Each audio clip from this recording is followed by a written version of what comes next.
पश्चिम बंगाल के मुख्यमंत्री ममता बनर्जी ने दिल्ली पहुंचकर मोदी सरकार के पसीने छुटा दिए हैं। ममता का ये दिल्ली दौरा चुनाव आयोग और मोदी सरकार के खिलाफ बड़ी जंग के तौर पर देखा जा रहा है।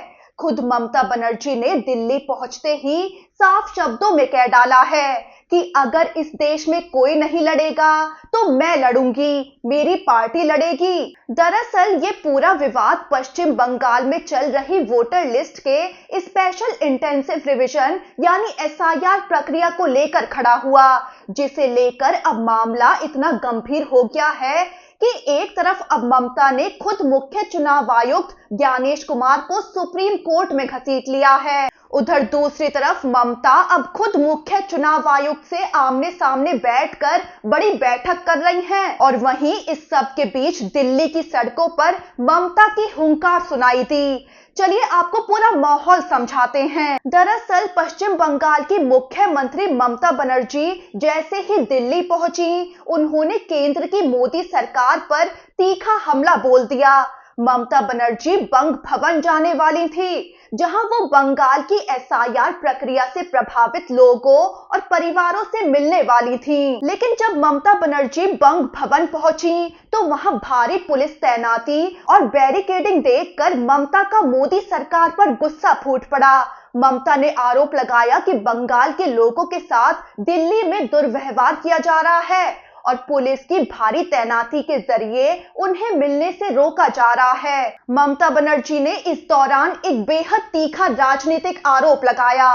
ममता भड़की कि जब केंद्रीय गृह मंत्री अमित शाह पश्चिम बंगाल आते हैं तो बंगाल सरकार उनका रेड कारपेट बिछाकर स्वागत करती है, लेकिन जब बंगाल के लोग या जनप्रतिनिधि दिल्ली आते हैं तो उनके साथ ब्लैक कारपेट जैसा व्यवहार किया जाता है।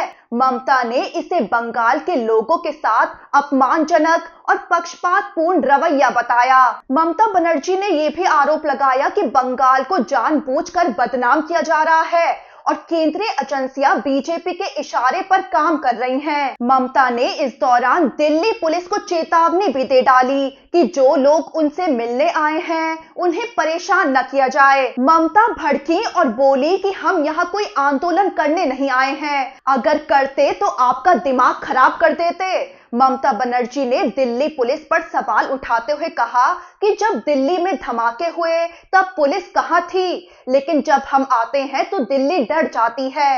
ममता ने हमला बोला कि उनके दिल्ली आने से बीजेपी इतना घबरा क्यों जाती है। ममता बनर्जी ने इस दौरान बड़ा दावा किया। उन्होंने कहा कि एसआईआर प्रक्रिया से जुड़े तनाव के कारण 150 लोगों की मौत हो चुकी है और इनमें से कई परिवारों के लोग उनसे मिलने दिल्ली आए हुए हैं। साथ ही ममता ने यह भी बताया कि 50 ऐसे लोग दिल्ली आए हैं जिन्हें एसआईआर प्रक्रिया के तहत वोटर लिस्ट में मृत घोषित कर दिया गया। वहीं ममता बनर्जी ने साफ चेतावनी दी कि अगर मुख्य चुनाव आयुक्त ज्ञानेश कुमार के साथ उनकी बातचीत सकारात्मक नहीं हुई तो वो अपने सांसदों और एसआईआर से प्रभावित पीड़ित परिवारों के साथ दिल्ली में धरना प्रदर्शन कर सकती हैं। ममता बनर्जी ने कड़ी चेतावनी देते हुए कहा कि हमसे ज्यादा खतरनाक कोई नहीं है, हमारा जन्म संघर्ष से हुआ है। दरअसल इस पूरे एसआईआर विवाद को लेकर ममता बनर्जी और टीएमसी का 15 सदस्यीय प्रतिनिधि मंडल मुख्य चुनाव आयुक्त ज्ञानेश कुमार से मिलने आया है। इस प्रतिनिधि मंडल में पार्टी नेताओं के साथ साथ उन लोगों के रिश्तेदार भी शामिल हैं जिनकी मौत का कारण एसआईआर से जुड़ा तनाव बताया जा रहा है। इसके अलावा वो मतदाता भी शामिल होंगे जिन्हें हाल ही में जारी ड्राफ्ट वोटर लिस्ट में मृत घोषित कर दिया गया। ममता बनर्जी ने दिल्ली में कहा कि दिल्ली के लोगों को पता ही नहीं है कि बंगाल में क्या हो रहा है और इसी सच्चाई को सामने लाने के लिए वो दिल्ली आई हैं। वहीं आपको बता दें कि ममता बनर्जी ने अब खुद मुख्य चुनाव आयुक्त ज्ञानेश कुमार को सुप्रीम कोर्ट में घसीट लिया है। ममता बनर्जी ने चुनाव आयुक्त ज्ञानेश कुमार और बंगाल के मुख्य निर्वाचन अधिकारी के खिलाफ सुप्रीम कोर्ट में रिट याचिका दायर की है। ये याचिका 28 जनवरी को दाखिल की गई थी, जिसमें एसआईआर प्रक्रिया को सवालों के घेरे में रखा गया है। सुप्रीम कोर्ट ने इस याचिका को सुनवाई के लिए सूचीबद्ध भी कर लिया है। वहीं आपको बता दें कि इससे पहले भी ममता की पार्टी टीएमसी के नेता डोला सेन और डेरेक ओब्रायन एसआईआर प्रक्रिया के खिलाफ याचिका दाखिल कर चुके हैं, जिन पर सुनवाई जारी है।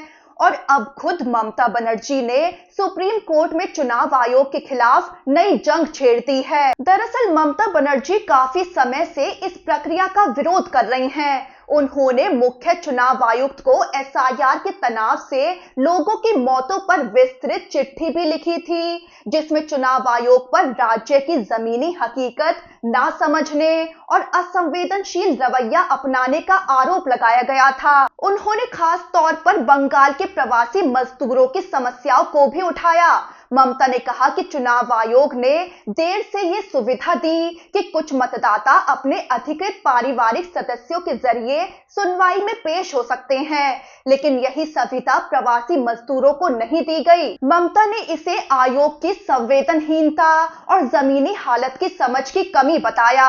ममता बनर्जी ने चुनाव आयोग को एक और पत्र लिखा था, जिसमें उन्होंने आरोप लगाया था कि एसआईआर प्रक्रिया को लागू करने वाले अधिकारियों को पर्याप्त प्रशिक्षण नहीं दिया गया। उन्होंने ये भी दावा किया कि आईटी सिस्टम में गंभीर खामियां हैं और आयोग की तरफ से कोई स्पष्ट योजना या समान टाइमलाइन नहीं दी गई, जिससे पूरी प्रक्रिया पर सवाल खड़े हो गए हैं। ममता बनर्जी ने चुनाव आयोग पर राजनीतिक पक्षपात और तानाशाही रवैया अपनाने का भी आरोप लगाया है।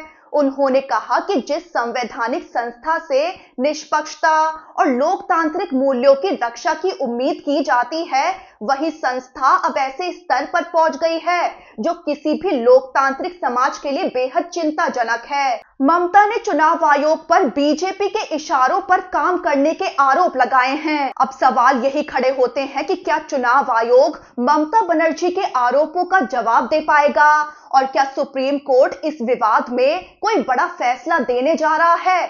फिलहाल ममता बनर्जी के दिल्ली दौरे ने चुनाव आयोग और बीजेपी की नींदें उड़ा दी हैं।